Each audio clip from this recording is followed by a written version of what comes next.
Problem 7 says, Ricky caught a snake that was 58.2 centimeters long. Which of these lengths has an 8 with the value of 1/10 the value of the 8, 58.2 centimeters? Okay, so this was similar to one of the problems we did on the other page. First, I'm going to take my number that they gave me. I'm going to put it in a place value chart. See that we need a tens place, a ones place, a decimal, and a tenth place. Again, because I have a tenth place in my place value chart, on top of the tenth, I'm going to make sure I write dimes 0.1.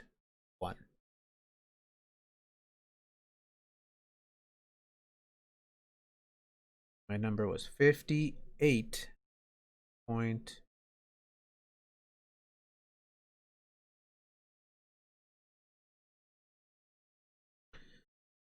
Now they told me they want a number with an 8, my 8, with a value of 1/10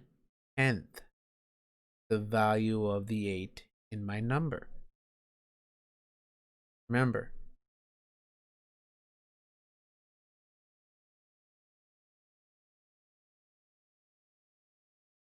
if I make the 8 bigger, if I move it to a bigger place value, I am making it 10 times bigger. If I move it to a smaller place value, I'm making it 1 smaller. Since they wanted the 8 to be 1/10 smaller, what I'm looking for is a number that took the 8 and moved it 1 place value smaller. I'm going to take my numbers, I'm going to put them into a place value chart, and I'm going to see which one did that. The good news is, since I already have one kind of set up here, I don't need to do too much extra, honestly.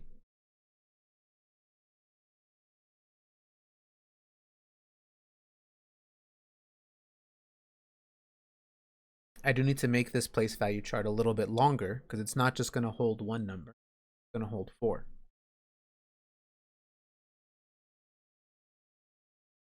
I also don't have to write my reminder on top of the 10th because I kept mine lined up.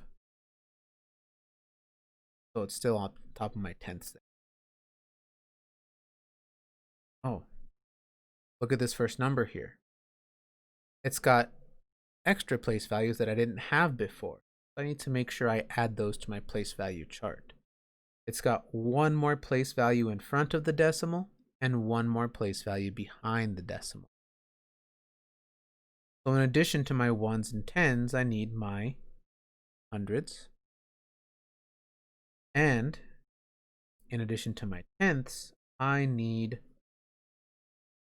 my hundredths. Now, I have this lined up with my other tenths as dimes and 0.1, but I don't have it lined up here.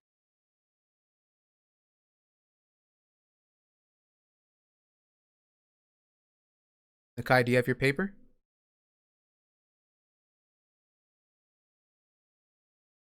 Okay, make sure you're writing this down on your paper too, Nakai. That way you have your notes for when we're doing our test. Now I can copy my numbers. Because some of my numbers are a little bit longer or shorter, I'm going to make sure that my decimals stay lined up the whole time. I'm going to put my decimals before I do anything. 817 decimal 35. This one is 96 decimals. I don't need to go all the way over here. 6 decimal 18. D is 84 decimal 71. And D, I do have to go back to the 100th place. 209 decimal 8.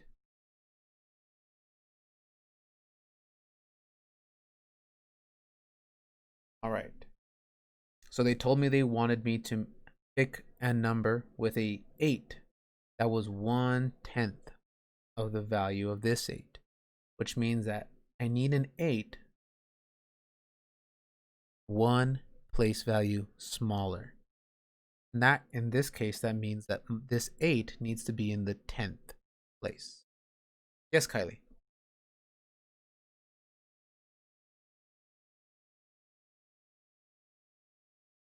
Okay, well, that's good. If I look at the 10th place, Kylie, there's only one answer choice that has an 8 there. What's the answer choice that has an 8 in my 10th place? Answer choice D. Answer choice A has a 3. Answer choice B has a 1. And answer choice C has a 7. Now notice that every single answer choice does have an 8 that they moved all over the place into all sorts of different place values. But there's only one answer choice that moved my 8 one place value smaller. Answer choice A moved it 2 place values bigger. Answer choice B moved it 2 place values smaller. And answer choice C moved it 1 place value bigger. There's only one that moved it 1 place value smaller, which is what I wanted. That's answer choice D.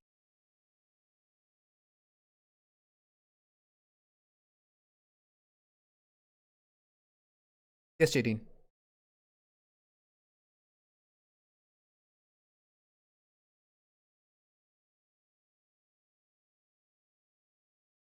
Okay, so don't forget, we're comparing place values. 10 times means that it's 1 place value bigger. 1/10 means that it's 1 place value smaller. They told me they wanted an answer choice that had an 8 that was 1/10 of the value. So they're telling me they want me to take my 8 and move it 1 place value smaller. 1 place value down. If I look at my place value chart, if I move down 1 place value from here, that's the 10th place, right? That's 1 place value smaller than the ones. So all you have to do is keep an eye on that 10th place and look at every single answer choice and see which one has the number you're looking for, the 8. I find a 3, a 1, 7, and 8. So this is the answer choice I want. All the other answer choices, they moved my 8 around, but not where I needed it. Any answer choice that moved my 8 up to the 10s place or to the 100s place is wrong, because I know that it needs to be smaller. So like answer choice A and answer choice C that moved it up and made it bigger, I don't want those. For sure, for sure. Answer choice B got close because they did make my 8 smaller, but they made it too small. Instead of just moving it 1 place, they moved it 2 places. Not just to the 10th, but to the 100th. That's too far. I didn't want to move it down that much. I only wanted to move it 1 place value. So that's why I pick answer choice. Remember, whenever you're comparing those values, you can only compare them when they're side by side. Just like when they want to figure out who's taller. Like if we're trying to figure out who's taller, you or your sister, or you or your brother, or whoever, we don't put you guys in 2 different rooms and then go, well, I guess one of them's bigger. When you're trying to figure out who's bigger, you take the 2 people, you put them side by side, and they'll line up. Usually they'll put their backs to each other. So their backs are touching, and you can see their heads, and you can see whose head is higher and whose head is shorter. So you do the same thing with numbers. Whenever you're comparing the place values have to be right next to each other. They can't be super far away because then you can't tell.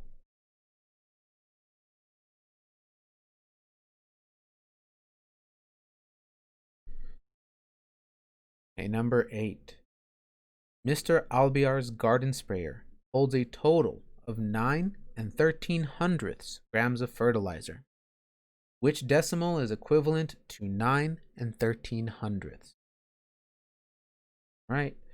So they give us a mixed number, 9 13/100. And all they want us to do is change it into a decimal.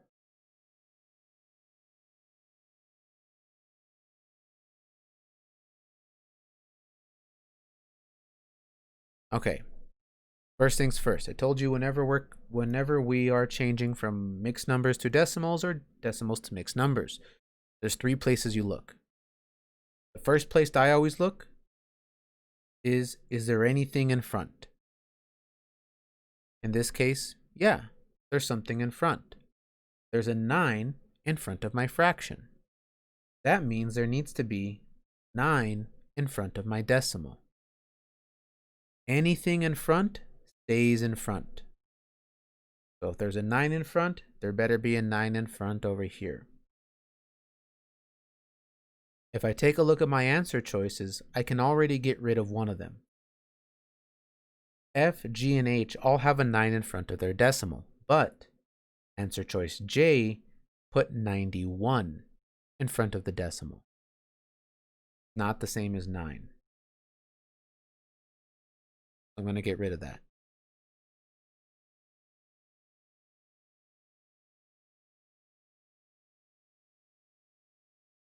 Now I only got rid of 1, so that means it could still be 3 answers. I got to keep working.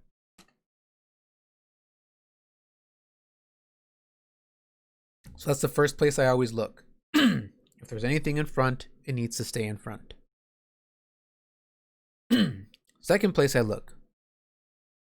I always look at my denominator. Okay?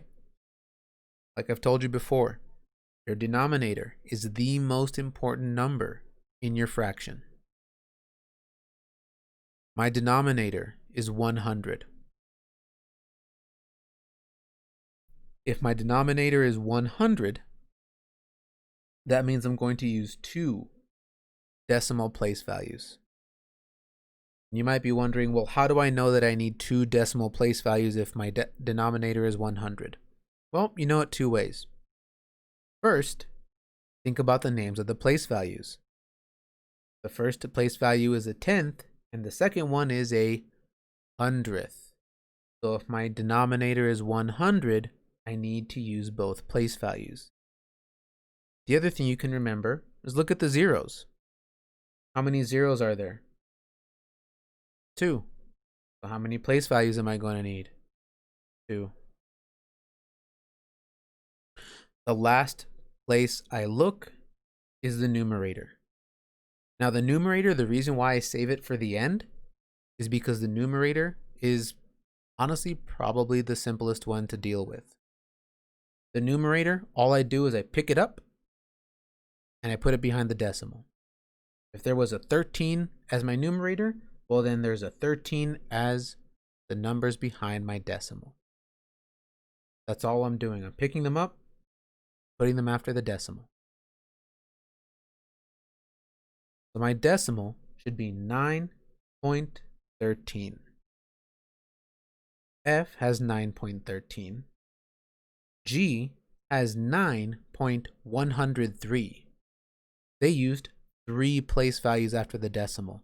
We haven't even talked about 3 decimal place values.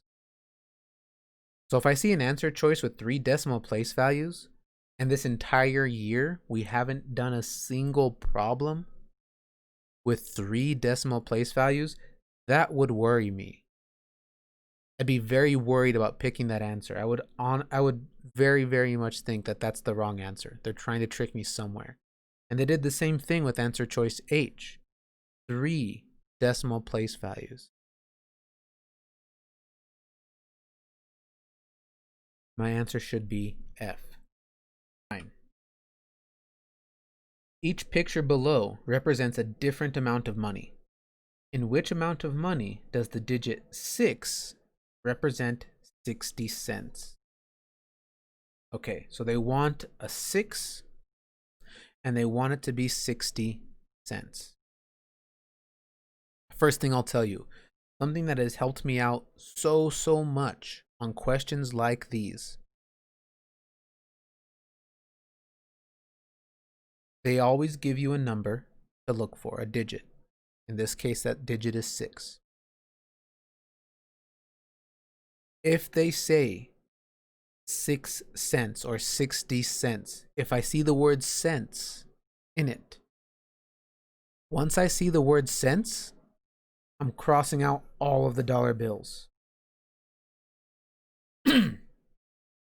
Once I see the word cents, I don't care about dollars anymore. The reason why this helps me out is because there are plenty of times where they'll put $6, and because they put the $6 first, people pick that answer choice. So unless this says dollars, whether it says $6 or $60, unless it says dollars, just cross out the dollars. If it says cents, all you need to focus on is the change. That's it. I'm just going to focus on the change here. I'm going to count how much money they have, and then I'm going to write it down next to it. Okay, here's a quarter, so that's 25 cents. Then a dime, 10 cents. Then a nickel, 5 cents.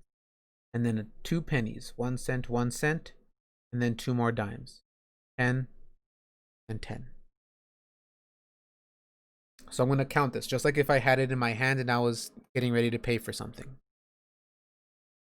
25, 35, 40, 41, 42, 52, 62. I'm going to write down 62 cents.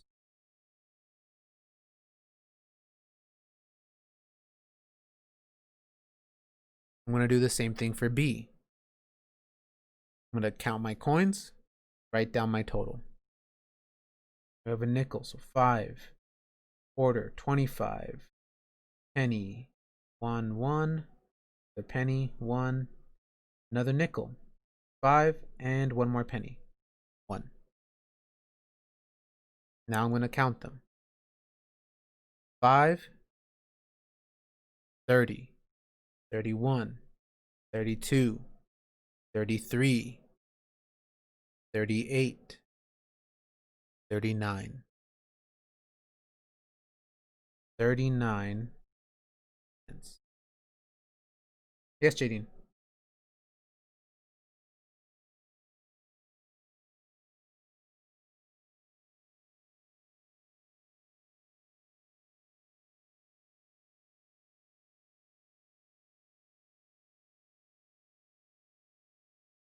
Oh, her internet went out. When she comes back, she can.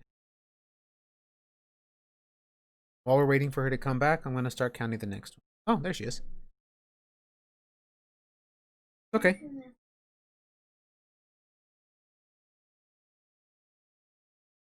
Mm-hmm. Yeah, I need to go back and change it. But for right now, Jadine, make sure you're focusing on this, okay? Because this is what's going to help you on this next test we're going to take. All right, so I'm going to count the change for answer choice C. Dime, so there's 10, penny, another penny, nickel, another dime, and then 2 more nickels. 10, 11, 12, 17, 22, 32, 37, 42. 42 cents.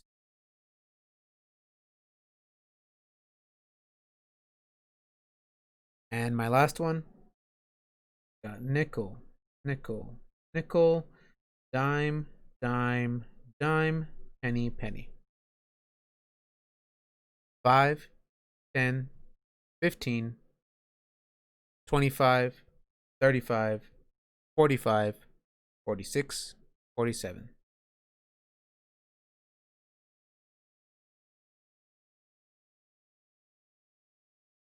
Okay, really quick before we pick our answer, look at that. They asked us to find the digit 6. If I look at the different amounts of change they have, there's only one amount of change that has a 6 in it anywhere. What I found honestly is a lot of times when I get rid of the dollars, it makes these problems so much more simple for myself. 39 does not have a 6 in it. 42 does not have a 6 in it. 47 does not have a 6 in it. The only one that does is 62. And that 6 means 60 cents. My answer should be A. So on any problem like this, if they tell you cents, once you see cents, cross out the dollars. Ignore them. They're not important to you. Only count the change. The only time I count the dollars is if it tells me dollars. Then I count everything. But if it says cents, ignore the dollars. It makes it a lot simpler for you and there's a lot less to count.